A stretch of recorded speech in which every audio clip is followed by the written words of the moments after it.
So you're probably wondering why I'm sitting on a log with a bunch of like water and stuff around. Well, it is fall time here in Western New York, and we thought it'd be a really fun opportunity before we put the car in winter mode to take a trip down. We're in Watkins Glen, the famous Watkins Glen International Raceway, just mere miles from here. I don't know, Jordan and I just want to drive down, kind of enjoy the car a little bit, film something for you, and us just recapping where we're at with the car. Just about 2 years in, I think I got it January of last year. 1 year and 10 months we've had the car. Yeah, let's roll through it, enjoy the fall foliage. Most of it's off the trees already, it's been blown away, but either way, it looks nice, doesn't it? And I look beautiful, don't I? So what we're gonna talk about today is 3 different items. One is just gonna be living with the car. How has it been over the past almost 2 years? What's it like? What are some issues that I've had? The second one I'll talk about is mods. So current mods to the car, future plans, mods that I want to see people do or make, or maybe even us try to make. And then the third one will be like performance, and mostly track performance, because I think there's a lot of people out there that have reviewed the car on track or had issues with the, let's be honest, the differential overheating. So let's get into it. Because it is my daily driver as well as my little weekend warrior, I figured I'd just run through like ownership as a whole. Right now the car has 27,310 miles. I bought it in January of 2023. Drove it through the winter. I drive it every day. I have 2 kid seats in the back, and I have the GR Corolla base with the 3 packages: performance, technology, and cold weather. Am I happy with the car? Am I glad that I traded my 22 WRX in for it? I would say yes. With having a new platform, with having a car that isn't super popular, there's not a ton of options out there for it yet, but there's more and more every day. I think probably the big thing as far as being an owner and trying to consume more information on these, being a company that works on the cars and kind of vets the products, is probably just the community. It's really great compared to like a lot of other platforms out there. Owners are really excited about the cars. We don't really have too many like detractors or like people just like trashing on their own cars. So there's a lot of viral moments with these cars apparently, like catching on fire or like the warranty going void over 85 miles an hour, stuff like that. But I would say as an owner as a whole, I'm really happy with the car. I haven't had any major issues. I'll just talk about some of the maintenance that I've done so far. So regular oil changes, I use Motul 0W20 oil with the OEM filter, and I'll either use the 8100 Eco, I think it's Eco Clean, or I will use the 300V if it's kind of a more in the summertime. I'll be doing more track days. As far as the rear diff, I have changed that fluid out with the Motul 75W90 LS, is the limited slip differential in the rear. I changed that once. It was fairly dirty. And then the transmission oil, the gear oil, I have switched out once. The front and rear don't take much at all. So it's one of those maintenance items that I'd rather just bite the bullet, spend a couple bucks on fluids, and feel a peace of mind. As far as the other parts of the car, I haven't had any problems with. The second gear, a few people have mentioned that it feels like a little notchy sometimes, like there's a little bit of a hurdle going in. I do feel that. I do also have a short throw shifter by Forge Motorsports, as well as shifter bushings by Sixt. As far as other items that I've brought it to the dealer for, the front grille was replaced under warranty. We had 3 of the clips break on the front grille. I brought it in for the microphone for the phone not working. It turns out when I removed the, is it DCM or something like that fuse for a track day, I didn't put it back in, and that also impacts the microphone inside the car. Overall, I haven't had any other like problems with the car, knock on wood. Engine's been fine. I had a few codes, and I would say from time to time I'll get a reduced power code. I'm not sure what that's from, to be honest with you. I do have a Pro Tune right now with Mike Body on the car that I've had since last summer. It happens mostly in eco mode if if I'm driving like kind of normally, like partial throttle, and then just like jam on it. Sometimes it'll show that. It'll go away by itself, and then when I go to scan it, it's gone. I have gotten a wastegate code before. I forget exactly which one it was, and I also got a misfire code, cylinder 2. Both those went away. I was not able to reproduce those. So that's just over the past like 2 years. The P2090C, which is like the air intake code, once I got the tune, they were able to tune that out. No issues with that. And I do believe that Toyota has had a software update. So if you go to the dealership, they are able to flash a new factory tune on if you don't have a car tuned yet, and get rid of that code, which is pretty great. Car's been easy to clean. It's a black car, which kind of sucks for some reasons, but I do really like it. I like the color now. I wanted white. The interior is very easy to maintain. 2 sides to that, it's very basic. So the interior on the base model, it's all cloth. The door cards are like a base model Corolla. But as far as wear and tear, the leather on the steering wheel and other upholstery is not worn prematurely. There is a little bit of wear on the B pillar from the seat belt. When the seat belt kind of retracts and I go to pull it, it kind of gets stuck. If you just tug it, it just comes right through, but that has worn a little bit. But past that, It's very easy to clean the cloth seats. I don't know about the Alcantara on the Premium or the Circuit or Marizo. Overall, yeah, I mean, I have 2 kids and the car's not trashed yet. I have the car lowered. I'll talk about mods in a second, but as far as just drivability and kind of ease of ownership, I really don't bottom out. The car is quite low. I am fairly aware of how low the car is and kind of drive accordingly. Yeah, I'll talk about like the car catching on fire issue. A lot of people attribute that to the oil line from the motor to the turbo. It's a piece of metal, and some people say that that cracks or the welds on it cracks. I haven't experienced that. I know the GR Yaris community overseas has, a few people have seen that. I'm not sure how widespread of an issue that is, but I do know that I think Raymond on one of the GR Corolla groups went to the dealership. His was leaking slightly and they replaced it. And the updated version, he said, does look beefier. So thank you for reporting back on that. The armrest, I have been completely fine without that in the center console of the car. A few people have had like shaky ones, or they just don't like quite look great or like the same as the stock. I'll be honest, I have no regret about not picking one up. I have no plans to get one. It's just one of those things that honestly, if anything, it helps me keep the car cleaner because I don't like just load the center up with junk and then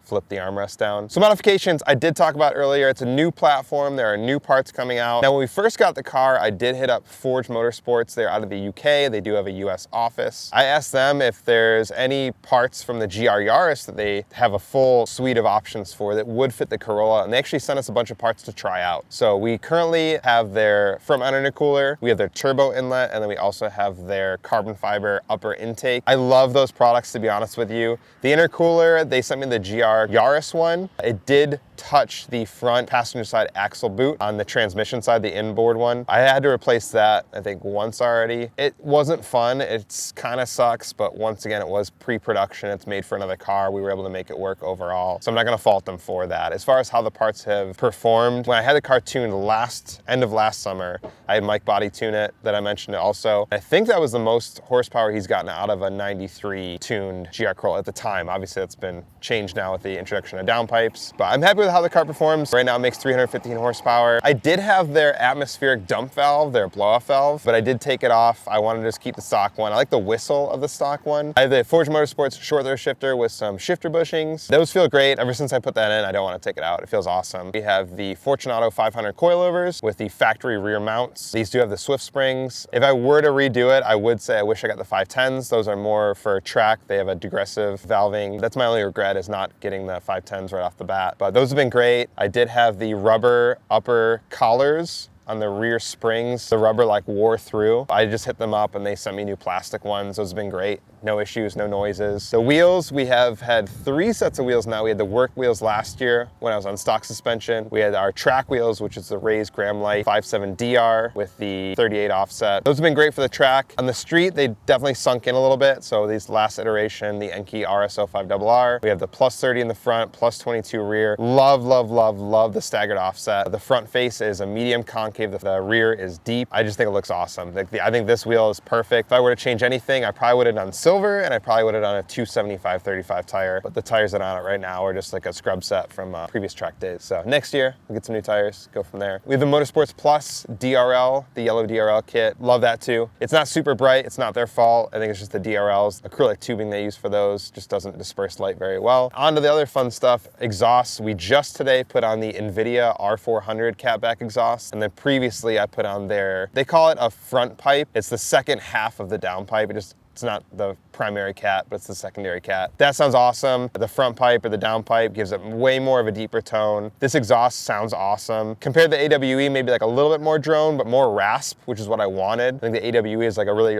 nice round tone, but I did want a little bit more rasp, and I do like that a lot. Very happy with the car right now. Now let's talk about modifications for the future, or maybe what I would have done differently. I talked about the coilovers already. I probably would have done the 510s. HKS coilovers, I know a lot of people like those. I've always been really loyal to Fortune. Their products have always served me well. So as far as intake, I've driven a few with other intakes. I think this intake sounds the best. It makes the most turbo noise. I don't know if that's because the turbo inlet or if it's the intake or a combination, but maybe even Venturi, I would have done that, but I really like this one. It has a snorkel for the bottom flap of the airbox. Now we have the Racer X Fabrication pitch stop mount with the 70A bushing. We had the Cusco before. If you guys missed that video, check that out. That mount was very aggressive. It was nice to drive, but man, living with it was tough. So we have the Racer X on there now. So what's coming to the car next? What is the next modification I'd like to do? Probably a retune with ethanol. I think like an E50 mix would be really fun in this car. That's kind of my plan. As far as parts, I'm really battling my inner want to switch to like a different blow-off valve or bypass valve. Pure turbo would be really fun to do. That'd be like a really fun upgrade. Maybe if I got like the OTL downpipe, which is the full downpipe replacement, I do something like that. But I think realistically right now what I'm looking to do, probably do the E-tune,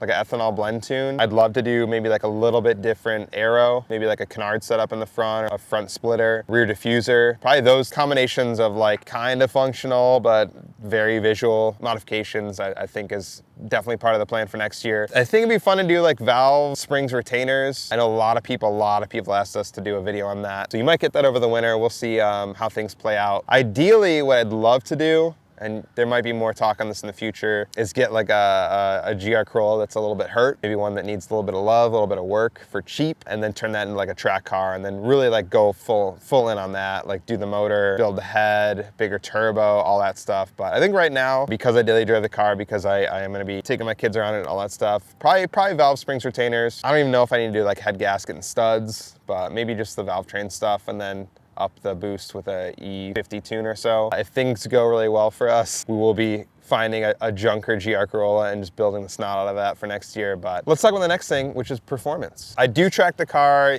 Maybe you've seen that in the videos, maybe you haven't. I wish I would be able to do more track days, but next year that's kind of the plan. Yeah, I'd say overall, the things that I think made the biggest difference, and you'll hear this like on any track day prep video, are brakes and tires. The first year that I had the car, we did a few different track events. On those, I had the Yokohama Advan V601 tires. Those are a 280 tread wear. My first few track days with those were good. Like the car felt great. I was very happy with it, but a lot of feedback from the tires, a lot of talking, and I would get that rear diff overheating error. I'm newer to track days. Last year was my first year. This year is my second year. So, you know, I wasn't pushing the car like crazy, but it would still give me those overheating errors probably towards the end of every session that I did, and we are in a fairly colder weather climate. This year, I switched to the Toyo R888s. That's a 100 tread wear tire. I have not gotten a warning at all, like zero, like nothing. No rear diff warnings ever this year, period. So the only thing I could attribute that to is because the car has more grip, the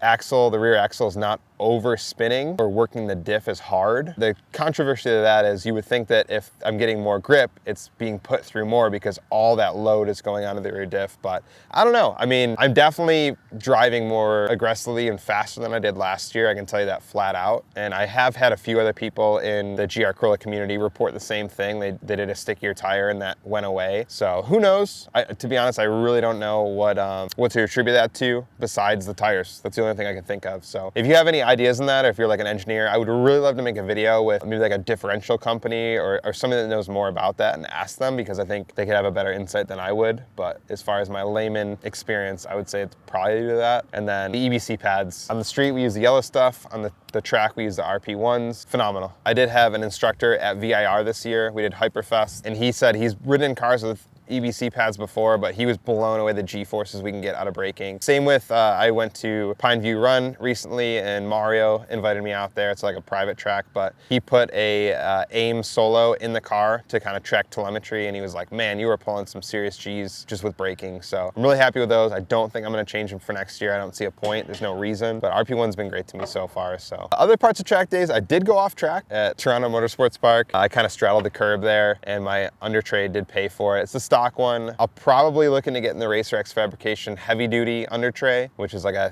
thicker, heavier duty aluminum under tray, just in case. It's one of those like kind of peace of mind things. If you do go off track or bump something, you're not going to ruin your motor, you know, blow the oil pan off. As far as like performance modifications, I didn't talk about like track related. We did the Hell Performance carbon fiber brake shims we have on our site. I still have to put the stainless lines on the car, and then their oil cooler kit are like for track days specifically this year coming up. The two things I really want to do. Brake cooling kit, I think it'd be cool to look into. I think Verus sells theirs, Verus. But past that, I mean, the car's just been fun. It's been good. So overall, I think I'm really happy with the car. I'm really glad that I joined this community. I'm glad that you guys are part of it with me. I mean, all the Facebook groups, all the owners that I've talked to, everyone's just been super cool. James came up from Jersey 2 weeks ago to have us work on in the car. Really cool guy. Him and his wife, super cool. I just want to meet more owners. I think there's just like a lack of these cars on the market, maybe just for where I am, but yeah, I think it'd be really cool to try to organize some sort of event, some sort of meet, some sort of way to keep in touch or like see the cars in person more than just like on Facebook groups. So I think it's like the one thing, my one takeaway is coming from the Subaru community, which is bountiful. There's Subarus everywhere, modified Subarus, especially up here. It's just more community. It'd be great to just run into more cars or like have like a group. If you guys are in the area, like Rochester, Buffalo, Syracuse, so that kind of Western New York area, comment below. I mean, reach out. I think it'd be really fun to try to get like a meet together. 2025 cars are starting to come out. The guy behind the camera here hates them. It's cool that they offered more cooling. So I think the automatic has a trans cooler. There's an option for an oil cooler, I believe. They have made some other adjustments, I think with the rear suspension. It's like a different mount for that. I like mine, I like it.